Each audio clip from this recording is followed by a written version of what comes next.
from fatalism goes like this. If God is omniscient, then how can there be free will? Since God knows what I'm going to do before I do it, how is it, by definition, a free choice? And moreover, am I not fated to do what God knows that I will do? So fatalism is the view that everything that happens does so necessarily, and therefore we cannot do anything other than what we are determined to do. The objection rests in an incompatibility thesis claiming that the doctrine of omniscience and human free choice are incompatible. In response to this objection, I personally know of at least 4 ways around the objection. 2 being problematic, that being open theism and Boethian approach, while the other 2 hold promise. I think Occam's approach is one and the Molinist approach is the other. I'm going to present the latter 2 approaches, and I'll start with Occam's way first, to the alleged incompatibility thesis between God's omniscience and freedom. First, suppose that God has always believed that I will mow my lawn in 10 minutes from now. From this fact does it follow that I'm not free with respect to mowing my lawn? Occam would argue no, and suggest instead that all that follows from God's foreknowledge about my mowing is that I will mow, not that I must, or that I lack the power to refrain from mowing. The error that rests in the fatalistic argument, according to Occam, is confusing certainty with necessity. Certainty is a property of persons and has nothing to do with truth, and is evident from the fact that we can be absolutely certain about something and yet turn out to be completely wrong. By contrast, necessity is a property of propositions, indicating that a proposition cannot possibly have a different truth value. We can be wholly uncertain about propositions which are, unbeknownst to us, necessarily true, if you consider a very complex math equation, for example. Thus, when we say that some propositions is certainly true, that is but a manner of speaking, indicating that we were certain that the proposition was true. Now remember that the argument from fatalism states specifically that in virtue of God's foreknowledge, everything is fated to occur out of necessity. So in other words, it would be impossible for the events that occurred to occur in any other way. Now this argument incorporates model logic and the notion of necessary and possible truths. A necessary truth is one that is impossible to be false. A possible truth is a contingent truth, or in other words, a truth that could be true or could be false. Thus the argument could be formulated as follows.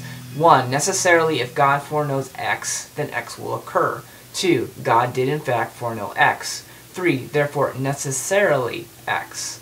However, the move from God's foreknowledge to the necessity of the action X would be to confuse the necessity of the inference from the necessity of the consequent, which is a modal fallacy, meaning that all that follows from premise 1 and 2 is not the necessity of X, but that merely X will happen. So the conclusion should instead read, therefore, X, not therefore, necessarily X. So using the example of God's foreknowledge that I will mow my lawn in 10 minutes, what follows from this is not that I will necessarily mow the lawn as forced by God's omniscience, but rather that God knows that I will choose to mow my lawn and nothing more. This implies that the choice could be different, i.e. the choice is not necessary. I can prevent the event in question. I can refrain from mowing. The option is open to me. I shall not take it, and God knows that as a matter of fact. And the Occamist adds, if I did refrain from mowing, then this would not prove God wrong either. Instead, if I were to exercise this option and leave my lawn alone, God could have held a belief different from the one he in fact holds now. He always would have believed that I would, at the appointed time, have done something else with my time rather than mowing.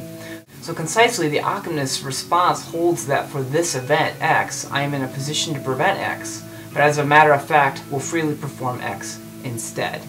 We can conclude, therefore, following Occam, that the choice to mow is a contingent truth, but not a necessary truth, and thus I am not fated by omniscience. Second, we could argue a different route via the Molinist approach. According to this solution, the range of divine foreknowledge is divided into 3 specific types. 1. Natural knowledge, which is the knowledge of everything that could happen, held conceptually prior to the act of creation by God. 2. Middle knowledge, knowledge of everything that would happen given specific set of circumstances. And 3. Free knowledge, given natural knowledge and middle knowledge, God creates free creatures that he has foreknowledge of.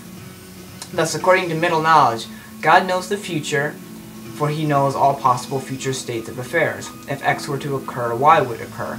He knows everything that possibly could occur, and he knows the connection of those things to other things that might occur. The point being that in having middle knowledge, God knows the future by knowing all the possible things that can happen.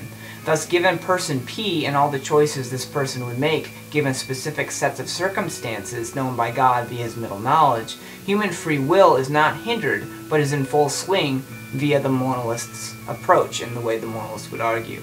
So using the example of God's foreknowledge of my mowing the lawn in the next 10 minutes, the monalist would argue that I choose to mow my lawn via my own free will, but God knows that I would mow my lawn via his middle knowledge, so they are not incompatible. Thus, on the monalist account, free will and divine foreknowledge function together.